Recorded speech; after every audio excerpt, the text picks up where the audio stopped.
अखिल मानवाला आकर्षण असणाऱ्या श्री ज्ञानदेवी या ग्रंथाचे निर्माते आणि गीतेचे भाष्यकार श्री ज्ञानदेव यांचा जन्म श्री क्षेत्र आळंदी येथे शके 1193 मध्ये झाला. त्यांच्या पितृचरणांचे नाव विठ्ठलपंत आणि मातोश्रींचे नाव रखुमाईबाई होते. परत वाच बेटा. रखुमाईबाई र नाहीये, काय आहे? रुक्मिणीबाई होते. त्या दोघांना ऐकून 4 अपत्ये झाली. परत वाचा ते वाक्य. त्या दोघांना ऐकून 4 ऐकून नाही, काय ते? एकूण 4 अपत्ये झाली. निवृत्तीनाथ, ज्ञानदेव, सोपान आणि मुक्ताबाई हिरपंत हे त्यांच्या नाही. परत वाचा.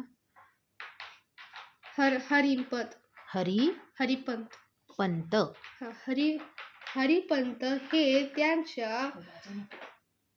त्यांच्या मूळ पुरुषांचे नाव. विठ्ठलपंतांचे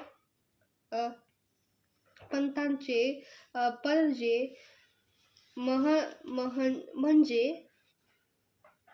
म्हणजेच हरिपंत कुलकर्णी. त्यांच्या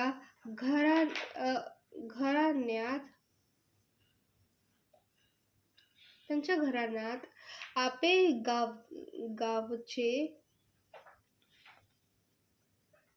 आपेगावचे कुलकर्णी पण परंपरेने होते. ज्ञानदेवांच्या पंजोबांची आणि गारेक्षनाथांची भेट झाली होती. परत वाचा ते. कुणाची भेट झाली होती? वाचे. आणि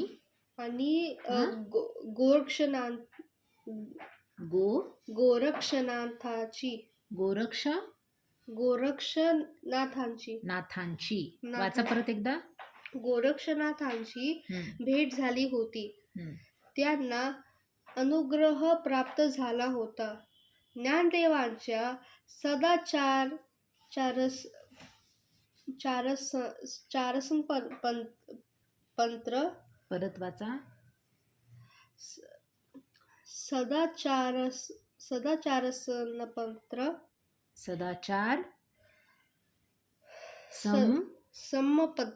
संपन्न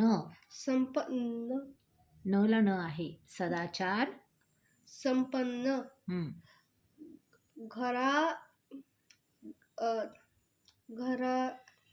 घराण्यात ज्ञानदेवाच्या पूर्वी असे भागवत भक्त होऊन गेले होते. ज्ञानदेवांच्या आजोबांना म्हणजे गोविंदपंतांना आणि आजीबाई मीराबाईंना गहिनीनाथांनी अनुग्रह दिला होता. विठ्ठलपंत होते. विठ्ठलपंत हे गोविंदपंत आणि मीराबाई यांचे उतारवयातील अपत्य होय.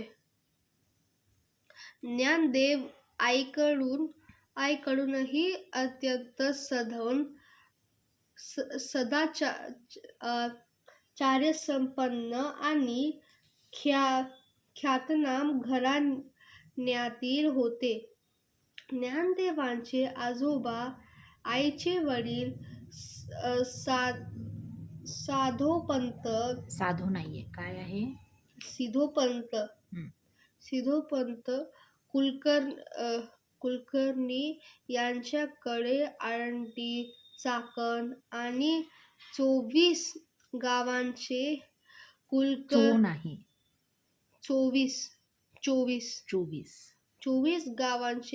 कुलकर्णी पदोच वतन होते.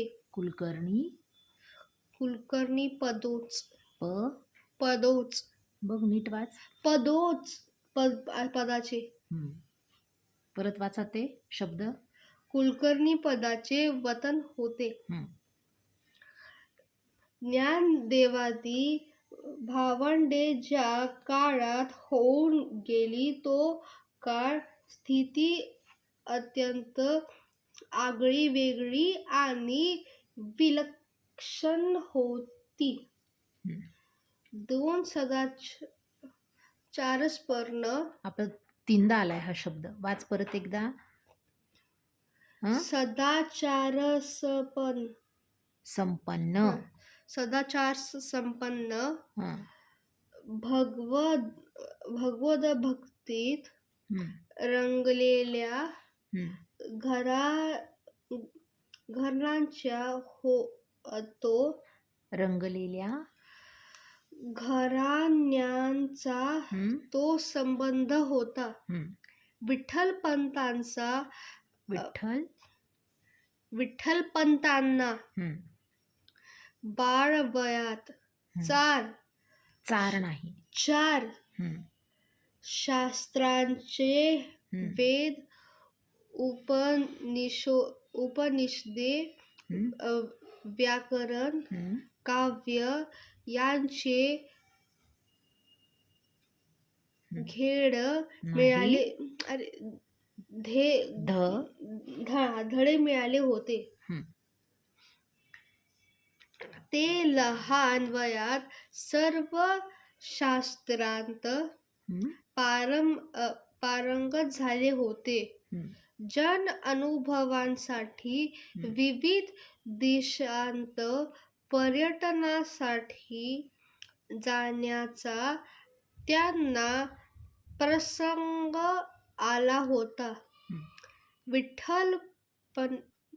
विठ्ठलपंत प्रथमपासूनच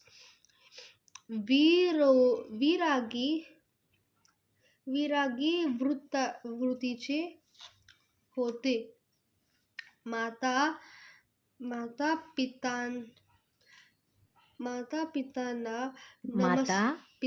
पित्यांना नमस्कार करून त्यांनी हं. प्रवासाला प्रारंभ केला. नाही, पा नाहीये ते. काय आहे? प्रारंभ केला. हं. भगवान श्रीकृष्णांच्या द्वारकेस जाऊन भगवंताचे दर्शन घेतले. नाही, परत वाचा. दर्शन घेतले. दर्शन घेतले. त्यानंतर जवळच नाही. काय म्हणून वाचणार? जवळच असलेल्या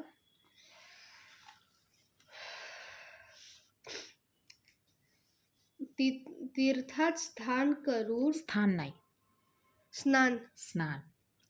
स्नान करून नाशिक जिल्ह्यातील सप्तशृंगीच्या डोंगरावर आले. तिथे कुशावर्तात स्नान करून ज्योतिर्लिंगाचे दर्शन घेतले. तेथून भीमाशंकर येथे भगवान शंकराच्या मूर्तीचे दर्शन घेतले. भीमाशंकर येथे भीमा नदीचा उगम पाहिला. भीमा नदीत देह पवित्र करून घेतला. पंढरीची त्यांना आठवण झाली. त्यांचे मन पंढरीकडे धावू लागले. त्या मनस्थितीत ते प्राचीन शिवपीठ अलंकापुरीत आले. हं. तिथे त्यांनी अनेक भगवत भक्तांची भेट घेतली. हं. इंद्रा इंद्रायणीच्या पवित्र तीर्थात आपला देह बुडविला आणि पवित्र झाले. हं. अलंकापुरीत सुवर्ण अश्वत्थारवाला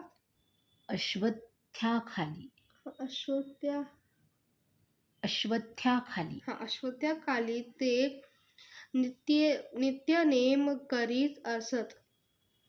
त्या सुवर्ण पिंपळाच्या ठिकाणी सिद्धोपंतांची भेट झाली. नाही, ते प्रिंटिंग मध्ये तसं दिसतं. भेट झाली.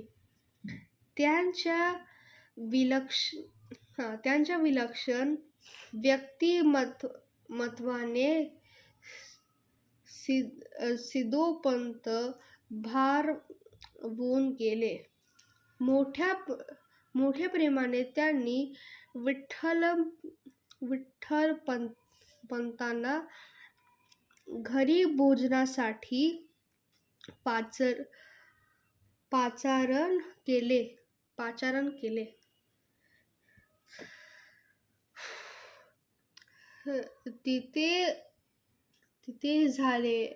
तिथे झालेल्या चर्चेत विठ्ठलपंतांच्या घरची, आईवडिलांची, नातेवाईकांची विचारपूस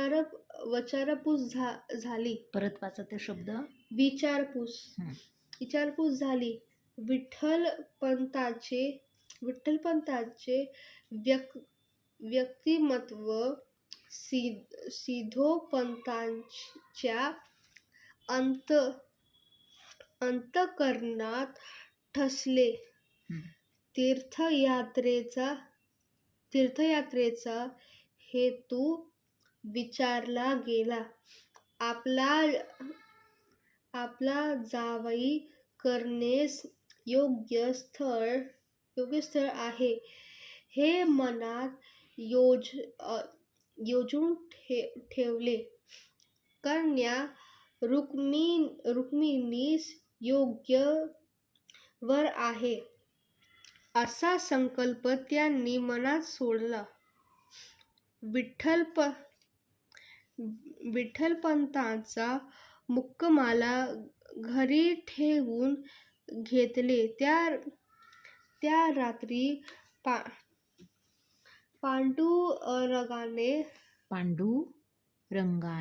पांडुरंगाने स्वप्नात येऊन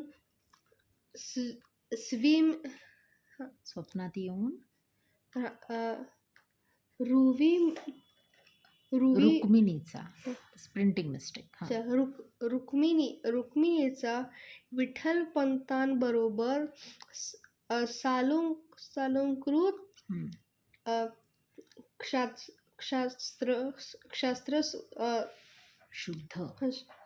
शास्त्रशुद्ध विवाह करावा असा आदेश मिळाला. सिद्धोपंतांनी आपला मनोदय विठ्ठलपंतांना सांगितला. परंतु विठ्ठलपंतांनी आपल्या आईवडिलांच्या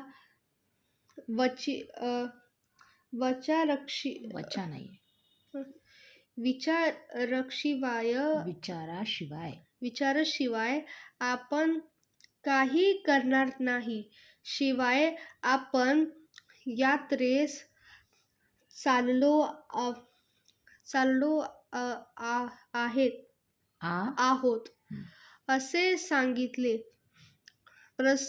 प्रसंग लक्षात घेऊन सिद्धोपंतांनी सिद्धोपंतांनी विठ्ठलपंतास एक रात्र राहण्याचा आग्रह केला. सिद्धोपंतांची विनंती विठ्ठलपंतांनी मान्य केली. विनंती केली. मान्य केली. रात्री विठ्ठलपंतांना स्वप्न पडले. याविषयी संत नामदेवराय सांगतात. भक्ती आणि ज्ञान वैराग्य आवडी असती उघडी तुझ्या अंगी.